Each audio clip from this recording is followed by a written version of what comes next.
Hát ez nem csoki golyó, hanem makadám-dió, és ehhez adnak egy ilyen cuccot. Ez egy ilyen kis kulcs, egy ilyen nyitó. Bele kell dugni, elfordítani, és akkor másik lehet szedni. Hát nem tudom mennyi fog hallatszani belőle, mert nagyon nagy a szél. Az a távolban lehet látni azokat a sötét foltokat, megpróbálok majd ránagyítani. Az mind hajó, és azért állnak oda, mert annak a szigetnek a szélágyékában vannak, és teljesen sima a víz, hogy nincsenek hullámok, és oda horgonyoznak le ilyenkor, amikor ilyen hatalmas szél van. És hát ezek már ilyen több méteres, ilyen 4-5 méteres hullámok. Akkora a szél, hogy csak 2-3 km/h lehet haladni a robogóval is, nehogy ne fújjon róla minket. Ráközelítek majd. Itt lehet látni, hogy ezek a hatalmas hullámok a partot érnek. Hát itt kurva jót lehetne szörfözni, sőt szerintem 2-3 éven belül itt kite spot is lesz Kondaon, mert viszonylag stabil a szél, és nagyon jó partok vannak hozzá. Hát ez egy valószínűleg varánút, éppen megy át a másik oldalra. Hát itt a Nemzeti Parknál, csak most a rövidebb túrát választjuk, ez csak egy 3 kilométeres, ez nem lesz egy túl hosszú, és azért vágunk megint bele, mert ez elméletileg egy másik öbölhöz vezet. Most erről nem tervezek csinálni semmilyen videót, mert az előző dzsungeles részben már ez megvolt, csak ha esetleg valami olyan nagyon érdekes dolgot látunk, akkor legfeljebb. Az útvonalunktól 50 méterre van egy Mária barlang, hát akkor már megnézzük. Egy Ave Maria felirat, hogy ez egy keresztény. Hát nem egy nagy barlang, egy ilyen 5 négyzetméter az egész, de kis emlékhely. Kis keresztény emlékhely. Itt a dzsungel közepén. Egy nagyon szép varánuszt találtunk itt az út mellett. Nem olyan nagy, kb. Egy 40-50 centis lehet.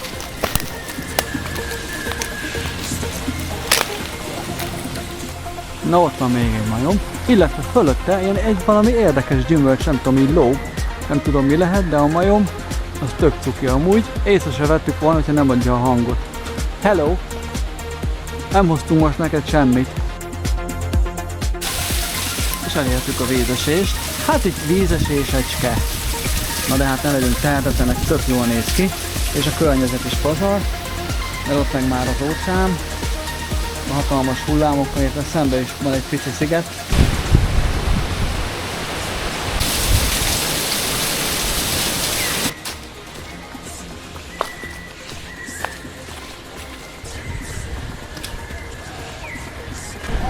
És kiértünk a másik oldalra.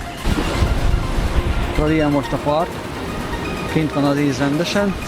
Hát ott van egy kis homokos rész, de az most járhatatlan, oda most nem lehetek kimenni.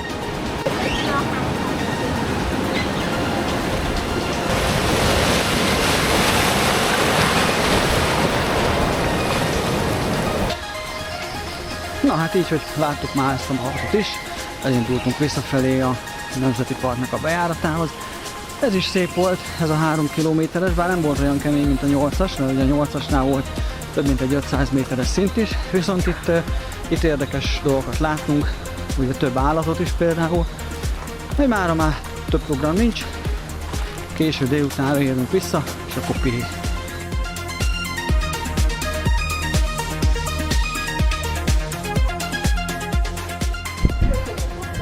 És a nap lezárásaként este eljöttünk egy ilyen rooftopba, tulajdonképpen egy étterembe.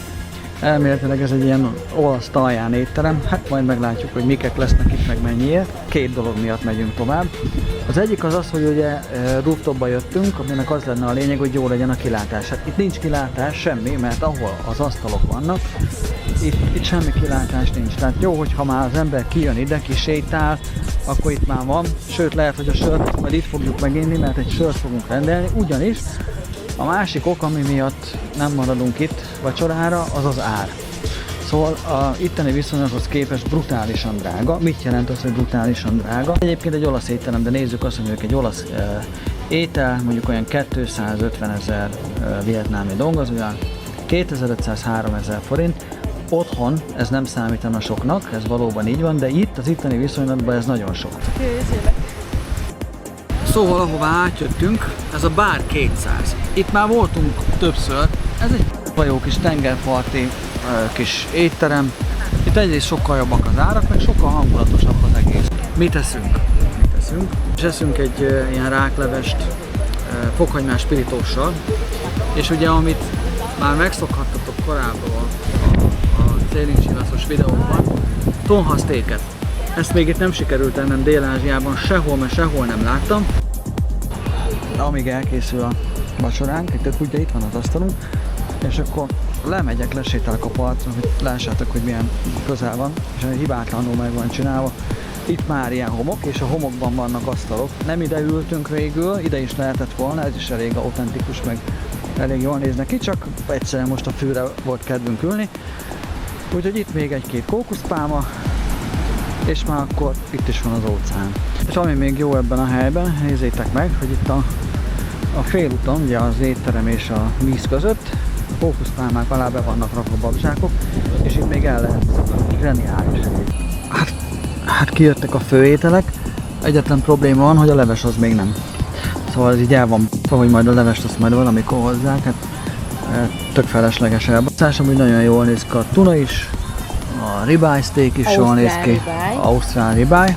Hát akkor nézzük, hogy milyen az íze. A 1 minute. Okay. Sure? Yeah, because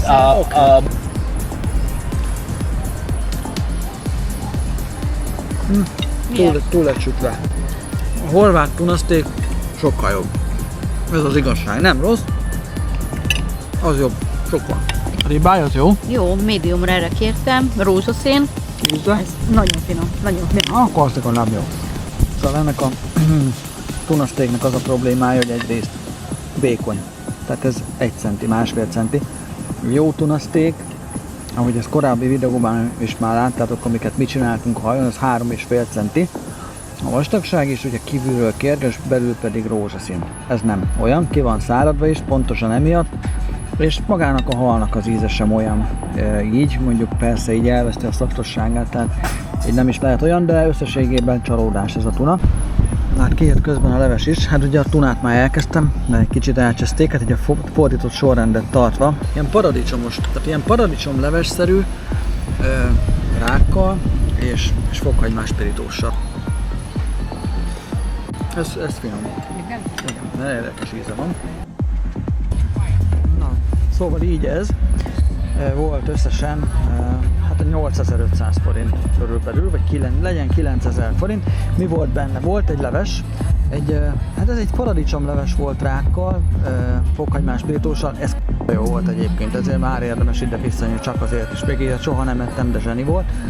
A főételünk az volt egy tonhal, mondjuk ez nem tonhalsteak volt, tehát az étteremnek a mentségére mondva megnéztem az étlapot, nem tonhalsteaknek van sem írva, hanem tonhalfülének grillen, tehát ahhoz ez teljesen jó volt, tehát nem azért nem volt steak. Illetve volt egy ausztrál marha steak volt, az finom volt az is, meg volt egy üdítő, egy bor, és ez volt 9000 forint, ez akkor is nagyon baráti. Az európai árakhoz képest ez töredéke. Otthoni viszonylatban. Hát otthoni viszonylatban egy ausztrál marha steak az összesen, az már önmagában van 20 000 forint, vagy 20 000 forint, és akkor a többiről nem is beszéltünk, úgyhogy ez hibátlan, tehát tényleg töredéke az európainak. Na szóval megérkeztünk a másik szállásunkra, ez a Mystery Kondao Hotel. Ez hotel, nagyon kis dizájnos bejárata van, trópusi növényzet, egyebek, welcome felirat, meg Merry Christmas, igen, az is ugye kell. Na ez pedig a szobánk, hát sokkal kisebb, mint a másik, ez tény, de ez egy szállodai szoba. Szóval minőségibb azért az ágy is jobb, viszont sokkal kisebb. Ugye itt nincsen külön teraszunk, viszont itt van fent egy ilyen medencés kis relax szint, úgyhogy menjünk nézzük meg azt is. Na ez pedig a chill rész, a tetőterasz, a rooftop. Hát itt van egy kis medence, kis fasza kis kiülős rész, alig van valaki, úgyhogy tök fasza. Ilyen a medence egyébként. És nagyon jó kilátás van a hegyekre. Távol van az óceánra, úgyhogy minden jó, és ott még felül is van egy kis rész, ahová fel lehet ülni. És hát ami a megfizethetetlen és nagyon jó az, hogy hát nincsenek emberek. Itt sem nagyon. Minimális. Meg a szállásnak az ára, ez egy kicsit drágább, mint az előző helyünk volt. Ugye az előző helyen olyan 6000 forintért voltunk naponta. Ott nagyobb volt a szobánk, ott volt egy külön külső terasz és stb. Viszont abban nem volt benne a reggeli. Itt a szoba kisebb, benne van a reggeli, meg benne van ez a rooftop, ez a kis felső medencés rész. Hát igazából, hogyha kiszámolom, hogy reggelikre körülbelül mennyiket költünk, az olyan 2000 forint naponta, tehát ez 10 nap alatt olyan 20-as. Ez azt jelenti, hogy 20 000 forinttal drágább körülbelül ez a szállás 10 napra, az napi 2000 forint, azért cserébe kapunk egy ilyen rooftopot, egy ilyen kis medencés felső részt. Nem rossz ez sem. Na hát, ha minden igaz, akkor új hobbink lesz. Vettünk egy ilyen kis grillt, faszenet, illetve még egy ilyen kis sütőrácsot is, kifejezetten ugye a halnak, hogy ne kelljen alufóliázni. És az a terv, hogy mivel itt tele van kis elhagyatott, de kurva jó partszakaszokkal a sziget, lemegyünk, és ott fogunk ma estére grillezni az egyik ilyen helyen. Na hát a kalamári már megvan. Olyan 1000 forint körül van egyébként a teljes kalamári, hát a hölgy szakszerűen meg is pucolja nekünk. Vettünk kampit, de vegyünk már még akkor egy-két olyat is. Aha, abból is. Villahagyma. Igen. Meg mi kell még? Dầu-ô-liu. Megvan.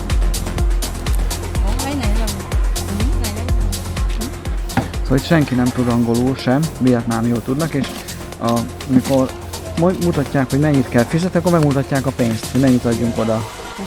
És 10, akkor- 20, 10, 20, 30. Annyi. Szóval szembesültünk vele, hogy nincsen késünk például, meg ilyen kis műanyag tányér. Műanyag tányér az itt van, de kést azt mindjárt mondom, hogy fordítsuk le neki. Chúng tôi muốn mua một con tàu. És meg is van. Hát itt is vannak, mutatja is. Chúng tôi cần thêm 2 cái đĩa nhựa. Oké. Az pont jó. Jó, oké. Kés, tányér 300 forint. Most már megvan minden, úgyhogy most már tényleg mehetünk majd grillezni. Na, megérkeztünk az első sütési helyszínünkre. Hát ez így fog kinézni. Ott a grill, és itt pedig közvetlenül az óceán. Na, hát szóval, hát amit otthon grillezésnek nevezünk, ugye én abból indultam ki, mint a nagy tapasztalt grillezőmester. Ez a cucc, ez nem ám ilyen egyszerű faszén, hanem ez mangrove faszén. Szóval mitől más ez? Egyrészt azért, mert rohadt nehéz. Tehát ugye otthon mivel szoktunk grillezni? Hát vagy sima faszénnel, vagy brikettel, de inkább a brikettel, mert a sokkal tovább ér, az 2-2,5 órát az ember megrak egy sort, és akkor az a leste lehet sütni. Na, hát ez körülbelül annak a briketnek súlyban a 2-3-szorosan nagyon sűrű cucc, és hát oké, indítsuk be. Hát először raktam egy olyan tüzet, mint ahogy otthon, egy kis fából, egy kis akármi, hogy képződjön rajta valami, kis tűz, és akkor ugye azzal beindítom a faszenet. Na hát ezt nem. Tehát ezt hiába próbáltam bármivel, már kínlódtam, már ilyen mindenféle szírszalt tettem rá, ez egyszerűen nem izzott be. Tehát ez a faszén, amit itt láttok, ezzel már lett próbálkozva. Semmi nem történt. Ez egy ilyen teljesen színtelen, szaktalan dolog, nem tudom, hogy mi lehet, valami, nem tudom, mert a mesterséges intelligencia sem tudta. Szóval ezt, hogyha az ember ráteszi oda, és meggyújtja, akkor ez belefolyik, mindjárt meglátjátok, belefolyik magába a faszénbe, és akkor úgy izzítja át. Ez az egy dolog, ami itt működött.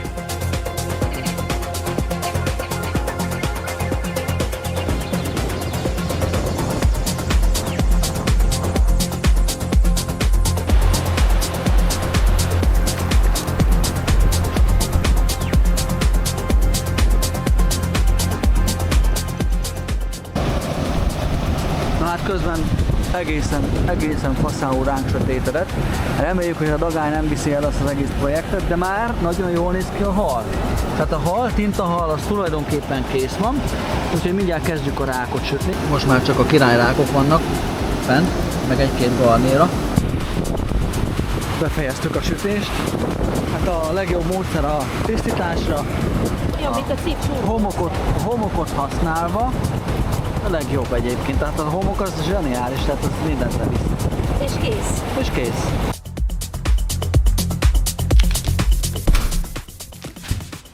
Mi ez?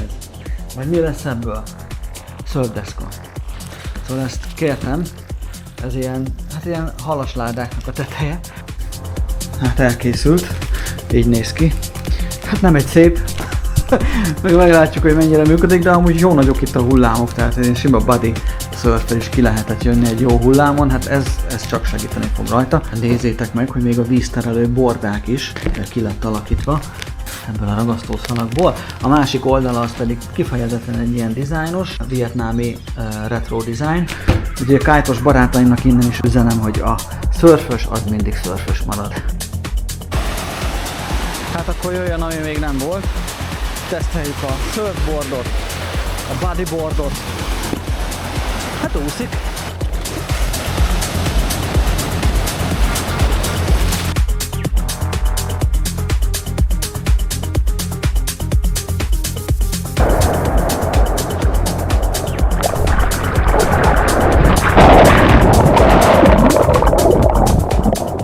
Egy próba.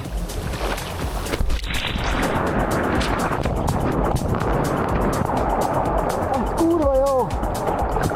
Ez lesz az új hobbim. De teljesen ki lehet vele jönni a partra. Hatalmas. Szóval ez egy másik olyan program, amit már kinéztem magamnak az elmúlt napokban.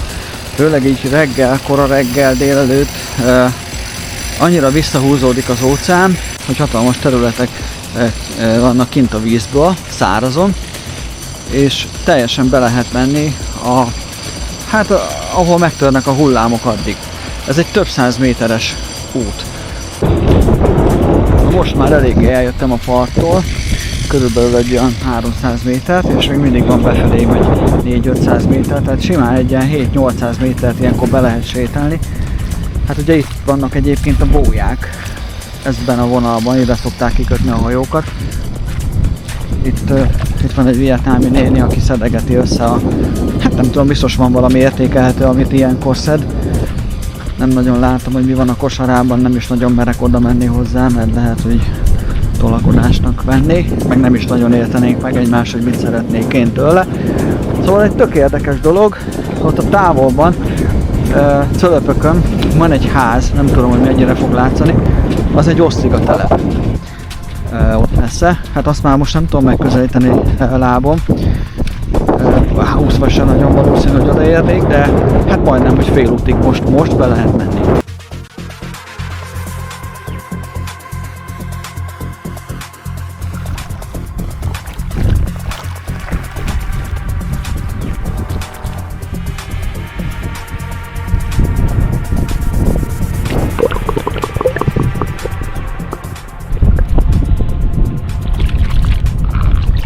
Nagyon érdekes helyre jöttem. Itt már teljesen más a környezet. Itt már inkább ezek a nagy kövek, korallok vannak. Itt már itt azért már több mint 2 méternél szokott lenni a víz általában. És egy teljesen más világra érkeztem itt. Nagyon érdekesek ezek a formák. Már vannak ilyen kisebb halak is. Úgyhogy valószínű, hogy itt ez soha nincsen teljesen szárazon, hanem itt már valószínű, hogy valamennyi víz mindig van. Itt láthatjátok egyébként, hogy ott a távolban már ott van a tenger, és ott vannak a hullámok. Körülbelül idáig tart ez hát mondjuk azt, hogy zátony, de ez nem igazán az a klasszikus értelembe vett korallzátony, hanem itt jön fel olyan magasra a víz, ahol a hullámok már megtörnek, és innentől befelé már általában mindig víz alatt van minden. Körülbelül 1 kilométerre vagyunk bent a parttól, és van egy homokpad, ami teljesen szárazon van, fehér homok, körülöttünk már víz, Ugye itt ami nagyon fontos, és nagyon jó be kell lenni, hogy mikor induljon az ember visszafelé, hogy 1 kilométerre vagyunk a parttól, és a víz az viszonylag gyorsan be tud jönni vissza. Úgyhogy ha nem akarom, hogy úszás legyen a vége, el is indulok szépen visszafelé a partra. Nagyon jó élmény volt, nagyon érdekes volt, érdemes volt kijönni.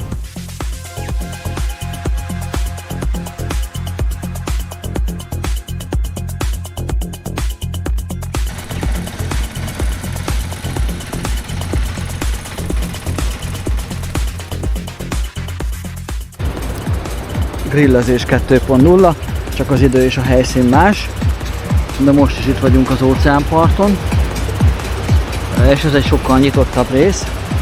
Hát ugyanaz fog történni, ez már a hobbink lett tulajdonképpen, annyi, hogy faszák a hullámok. Tördeszkát, amit csináltam, ez most jelenleg asztalként üzemel, annyi, hogy most nem csak rák lesz és hal, hanem most van egy kis sertéstarja, úgyhogy majd ez is lesz a menü.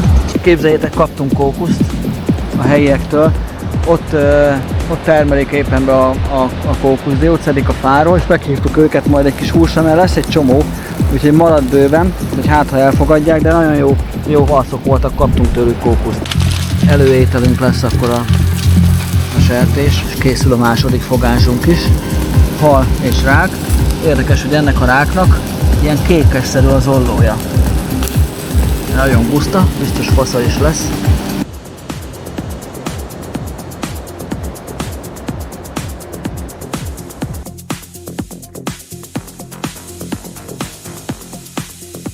Na hát ez pedig a kedvenc kávézóm. Ez egy ilyen kis útmenti kis kávézó, egy viszonylag egyszerű, de itt van a sziget legjobb kávéja, majd meg is mutatom, hogy miért. Viszont érdekesség, hogy nagyon sok helyen láttam éttermekben, kávézókban, vagy akár boltokban, hogy ilyen kis kegyhelyeket alakítanak ki, mint ahogy ez is. Itt tisztelegnek az ősök előtt, vagy akár a halottaik előtt, a jó szerencse szimbóluma, vagy a szellemek előtt ilyen tisztelet, hogy mindenféle földi jóval ellátják ezeket a kegyhelyeket, tehát itt is, hát például Coca-Cola, hagyma, különböző magvak, bor, mert ez egy ilyen borászat is egyébként, itt vannak kirakva sorban a boraik. Hát kóstoltam, ihatatlan.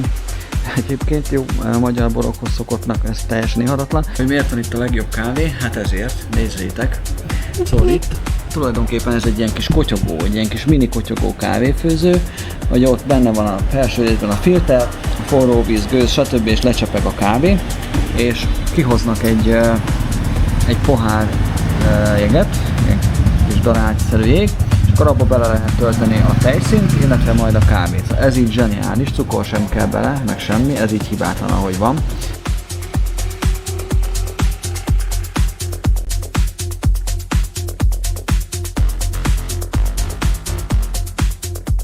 Emlékeztek-e erre? Ez volt gyerekkorunk szuperkenőcse, a vietnámi balzsam. Hát ez itt ilyen, így néz ki, ez az eredeti, ez az igazi vietnámi balzsam, ezt így gyártják. Szinte biztos vagyok benne, hogy nem is teljesen ugyanaz van benne, és ez sokkal nagyobb kiszerelés. Van itt még egy pagoda a szigeten, amit érdemes megnézni, úgyhogy most ide eljöttünk és meg is nézzük. Ez egy dombtetőn található, most éppen elindultunk oda felfelé, onnan állítólag nagyon szép kilátás van, addig pár szót elmondok róla. Szóval ez a Van Son pagoda, ami az egyetlen buddhista templom itt Kon Dao szigeten.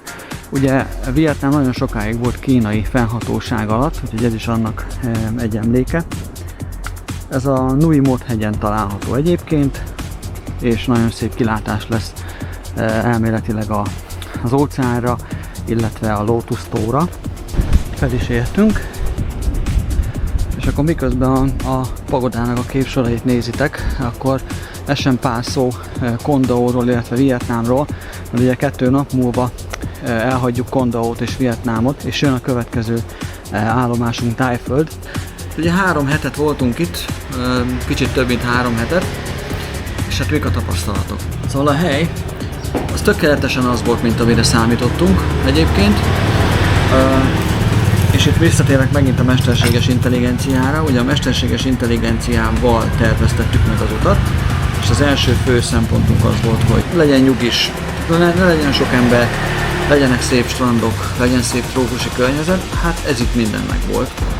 Nagyon jók voltak a strandok, fehér homok, klasszikus trópusi környezet, tehát fókuszpálmák, stb. Nagyon jó volt a kaja. Ugye Vietnám egyébként is híres arról, hogy Dél-Ázsián belül, és nagyon jó a konyhája, és nem volt drága. Egyébként itt ez holt szezonnak számít most, ahogy beszélgettünk itt a helyiekkel, elmondták, hogy egyébként is a turistáknak, vagy az ide látogatóknak a 90%-a az helyi, tehát úgymond vietnámi, de a kontinensről jönnek, és nem ekkor, hanem inkább márciustól olyan szeptember-októberig, akkor van a szezon. Kérdeztem, hogy miért akkor van a szezon? Ezt azt mondták azért, mert akkor jobb az idő. Nem volt panaszunk az időjárásra. Most körülbelül 2 napja, 3 napja ilyen felhősebb az idő, ez igaz, de most is például kisüt a nap, azért szakaszosan időszakonként az idő, a hőmérséklet az tök jó, 26-27 fok volt folyamatosan, de sütött a nap, nagyon sokat sütött a nap, az óceán is nagyon jó volt, úgyhogy mi meg voltunk elégedve az időjárással, de ez nem a szezon. Illetve azt mondják, hogy ez a külföldieknek a szezonja. Ilyenkor jönnek a külföldiek, márciustól októberig szinte alig. Ez, mint ahogy láttátok korábbi videókban, egy ilyen megemlékez, egy ilyen kegyhely is, ez a sziget, ez inkább a történelmi vonatkozásai miatt látogatott sziget. Nincsen túlzásba véve, nincsenek felhőkarcolók, nincsenek csicsáns dolgok, de pont mindenből van egy egyébként. Van egy benzinkút, van egy posta, van egy bank, van egy szupermarket, mindenből van egy, de pont elég. Tehát, hogyha akartunk venni valamit, akkor tudtuk, hogy hova kell menni. Az emberek nagyon kedvesek, bármi problémánk volt, bármiben kértünk segítséget, lelkesek voltak, igaz, nagyon kevesen beszélnek angolul pontosan amiatt, mert itt nem nagyon jellemző a külföldi turizmus, és akkor beszéljünk az árakról. Az árak azok pontosan egyébként ugyanazok, mint amire számítottunk. Én már Vietnámban voltam egyébként, tehát nagyjából képbe voltam az árakkal kapcsolatban. Valamennyivel drágább, mint Ho Chi Minh, de nem sokkal, körülbelül egy 10%-kal úgy nagyjából, de ez még mindig élhető. Mit jelent ez? Mennyit költöttünk mondjuk egy nap? Hát igen, itt attól is függ, hogy az ember mit csinál erősen, mert nyilván, hogyha mondjuk minden nap szállodában reggelizel, ebédelsz, vacsorázol, az azért megdobja a költségvetést, de azt lehet mondani, hogy napi szinten fejenként egy 5000 forint az, amit itt, hogyha elkölt az ember, akkor már nagyon jól el van belőle. A szállásunk az 2 főnek olyan 10 000 forint körül van. Egy normális szállás, tehát ami európai szemmel is normális, tehát ezt minden nap takarítják, van egy okos tévé, van egy normális zuhanyzó, WC, tehát egy otthoni egy ilyen 3 csillagos szállásnak felel mondjuk meg, 3-4 csillagos szállásnak felel meg, trópusi környezet, óceán, nagyon jó klíma, és nagyon jó gyümölcsök, tehát ebben az 5000 forintos napi költésünkben per fő, ebben benne van a gyümölcs is. Tehát minden nap azért vettünk mangót, banánt, ananászt, licsit, szinte mindenféle déli gyümölcsöt kipróbáltunk. Több időt nem töltenék itt, tehát ez a 3 hét is azt mondom, hogy elég volt, kimaxoltunk, mindenhol voltunk, ahová el tudtunk menni. Reméljük, hogy a következő desztinációnknál is ez lesz a vélemény, és nagyon jól választott nekünk, mind szállásilag, mind helyileg az AI. Ugye most pár nap múlva megyünk át Tájföldre, illetve hát ugye először vissza Ho Chi Minhbe, Ho Chi Minhbe ott leszünk egy éjszakát, és másnap megyünk át Tájföldre, Koh Yao-ra. Nagyon jó emlékekkel távozunk innen Kondaóról.